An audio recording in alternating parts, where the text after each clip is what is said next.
मां जगदंबा मेलडी माता ने प्रार्थना करूं कि गामनो हम कायमी जळवाई रहे, धार्मिक कामों करवा माटेनी अने हर हमेशा असाना गाम ए धार्मिक काम होय के गामनुं काम होय त्यारे बधुं साथे मळीने खूब सारी रीते आज सुधी तमारी परंपरा रही छे के ज्यारे गामनी के धार्मिक वात आवे, गामनुं कोई सारूं काम होय तो आखुं गाम कायमी भेगुं थईने कर्युं छे અને એવું ને એવું કાયમ કરતા રહેવું એવી મા જગદંબા તમને બધાને શક્તિ આપે એવી મા જગદંબાને પ્રાર્થના કરું છું। આપણા જોગણી માતાજીની પ્રતિષ્ઠા થઈ એ ટાઈમે ખૂબ સારું મંદિર બનાવ્યું, વેરાઈ માતાજીની કૃપા, વેરાઈ માતાજીનું મંદિર બનાવ્યું, હનુમાન દાદાનું પણ કંઈક જે નાના મોટું હતું એ કર્યું છે। આ દેવોનું બધું જ ખૂબ સારું કર્યું છે, ગામની નિશાળ પણ સારી છે। પણ હવે થોડું શિક્ષણમાં વધારે ધ્યાન આપો। જેટલું આપણે શિક્ષણમાં રોકાણ કરશું એટલું આવનાર પેઢી માટે ઉપયોગી નીવડશે। અત્યારે દિન પ્રતિદિન જે જમીન છે એમાં ઘટાડો થવાનો છે, વધારો નથી થવાનો। ઘટાડો 2-3 રીતે થવાનો છે। એક તો પરિવારોની સંખ્યા વધે એટલે ભાગ પડતા જમીનો ઘટાડો થાય, અને બીજું જેટલું આ જમીન છે એમાં ઉદ્યોગો આવે કે બાંધકામ થાય પણ એ રીતે પણ જમીન દિન પ્રતિદિન ઓછી થતી જાય।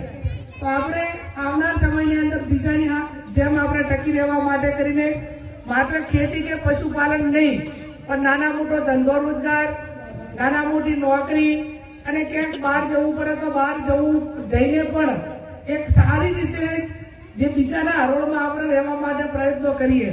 આ ધારવા કે આપણે અમૃતભાઈને રતનસિંહની ત્યાં આપણે સાણંદ આખો પરિવાર ત્યાં રહે છે। તમે જુઓ તો એમની જીવનશૈલી આખી અલગ છે। આ કદાચ જયારે પ્રસંગો કરવા માટે આવતા હશે એ ટાઈમે તમને એમ લાગતું છે કે આ વર્ષો પહેલા મજૂરી કરીને બહાર ગયા તો આટલું કમાણા અને આવું સારી રીતે પ્રસંગોમાં કે બધે આવીને સારી રીતે હાજરી આપીને કંઈક આપણા કરતા અલગ કર્યું કે નથી કર્યું? કંઈક અલગ કર્યું અને પગ ઉપર કર્યું, દમ ઉપર કર્યું, મજૂરી કરીને કર્યું। મજૂરી કરીને કર્યું ત્યારે એના ઉપરથી આપણે પણ શીખ લેવી પડે કે એક રતનસિંહ લઈને આટલું કરીને આખા પરિવારના બધા કુટુંબીજોને લઈને ધંધા રીતે સેટ કરતા હોય તો ભણેલો હતો, હોશિયાર હતો અને કંઈક કરવાની તમન્ના હતી એટલે કર્યું। કેમ શિક્ષણમાં પણ વારંવાર નોકરીઓ માટે લાઇબ્રેરીથી કરીને આપણે અનેક પ્રયત્નો કર્યા છે। ગામના બધા યુવાનોએ વારંવાર કોઈ પણ પરીક્ષા હોય તો એના માટે પણ મજૂરી કરી છે। પણ એવું નિરાશા લાવવાની જરૂર નથી કે એની મહેનત કરી છતાં નોકરી ન મળી। જે મહેનત કરશે ને આજ નહીં તો કાલે ગમે એ રીતે ક્યાંક ને ક્યાંક એ મહેનત ઊંઘી નીકળશે। એટલે ધાર્મિક પ્રસંગો સાથે સાથે સમાજમાં ગામમાં શિક્ષણમાં વધારો થાય, કુરિવાજો ઓછા થાય, બીજા ખર્ચા આડા હોય ઓછા થાય। અને આ ગામની અંદર એક ખૂબ સારી બાબત છે કે હું માનું છું ત્યાં સુધી ઓછામાં ઓછા પોલીસ સ્ટેશને રાખવું હોય તો આ આશાના ગામ છે બાબતના હું તમને ખૂબ ખૂબ અભિનંદન આપું છું। અમુક ગામ એવા છે કે ગામની વસ્તી વધારે એના કરતા તો પોલીસ સ્ટેશનની અંદર ફરિયાદો વધારે એની ગામની જે વસ્તી એના કરતા એ ફરિયાદો વધારતી હોય।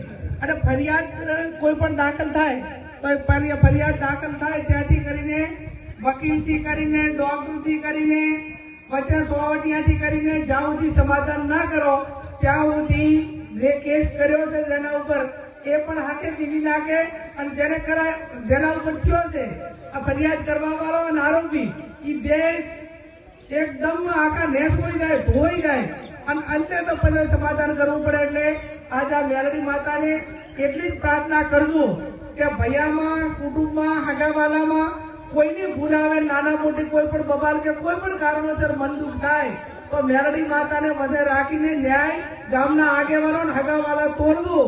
પોલીસ સ્ટેશને ના દાદા અને ના છૂટકે પોલીસ સ્ટેશને જવું પડે તો એ વસ્તુ અલગ છે, પણ જે ન્યાય તમે ભાઈ કરશો, હગાવાલા કરશો એવો પોલીસ સ્ટેશન ન્યાય નહીં કરે। અને હું તો માતાજીને પ્રાર્થના કરું છું ક્યારે કોઈના પણ ઊંચા મન પણ ક્યારેય ના થાય। અને આ જે તમારી ભાવના છે એની ભાવના કાયમી અસાના ગામની હચવાઈ રહે એવી મા જગદંબા મેલડી માતાને પ્રાર્થના કરું। બધે ખૂબ મારું સ્વાગત કર્યું અને અસાણા તો મારું તો હું તો પિયર કરું છું કાયમ. અસાણામાં ઘરો ઘર મને આમ એટલું કોઈ પણ કામની અંદર કોઈ પણ બોલવા અસાણાની વાત હોય તો બધા ગમે એટલે હાથ હોય. આજ સુધી અસાણાના કોઈ કામ માટે મેં ક્યારે એમ નથી કીધું કે ક્યારેક હજી પછી કરશું એવો શબ્દ ક્યારેય મારા મોઢે આવ્યો નથી. કેમ કે લાગણીઓ એક એકાબીજાની લાગણી પ્રેમ સ્નેહને એમાં કોઈ માપદંડ ના હોય અને એ જવાબદારી સમજીને કરવાનું થતું હોય છે. એટલે કાયમી હજુ તો હું અષાઢા માટે સારામાં સારું કામ થાય અને વ્યવસ્થિત લાગણીઓ એક એકાબીજાની લાગણી પ્રેમ સ્નેહને એમાં કોઈ માપદંડ ના હોય અને એ જવાબદારી સમજીને કરવાનું થતું હોય છે. એટલે કાયમી હજુ તો હું અષાઢા માટે સારામાં સારું કામ થાય અને વ્યવસ્થિત શિક્ષણમાં સુધારો આવે, વ્યક્તિગત રીતે સુધારો આવે અને એક સારામાં સારું આ ગામ એક આદર્શ ગામ તરીકે કઈ રીતે થાય હું એવું ઈચ્છું છું કે હું પોતે જે ગામ માટે કરવા માંગુ છું એમાં યુવાનોનો સાથ સહકાર કાયમી મળ્યો છે અને આવનાર સમયમાં પણ મળશે. નેહાળનું ઓપનિંગ કરવાનું છે, એ દિવસે આપણે બધાને બોલાવશું. પણ આ ગામ 5 પર સુધી એવું કામ કરવું છે વ્યક્તિગત રીતે કીર્તિભાઈ કે બીજા 50 ગામ આહાણામાં જોવા આવે કે આહાણામાં સારામાં સારું કામ એ બધા રીતે, ચાહે આંગણવાડીનું હોય, નેહાળનું હોય, મંદિરનું હોય, શમશાનનું હોય, ગામની સફાઈનું કામ હોય, વૃક્ષારોપણ હોય, આંગણવાડીની બહેનો માટેની વિવિધ યોજનાઓ છે, આધાર કાર્ડ હોય, આયુષ્યમાન કાર્ડ હોય કે જેટલી પણ સરકારની યોજનાઓ છે કે સારામાં સારું કામ આ ગામની અંદર થાય એનો એક આખો નકશો બનાવીને આવનાર સમયમાં બધા યુવાનોને સાથે રાખીને વ્યવસ્થિત સારું કામ એ પૈસા અલગ અલગથી બધેથી લાવીને જેટલા પણ પૈસા સારા કામ માટે, શિક્ષણ માટે, આરોગ્ય માટે, એના માટે કરીને જે કરવું પડે એ પૂરેપૂરું કરશું.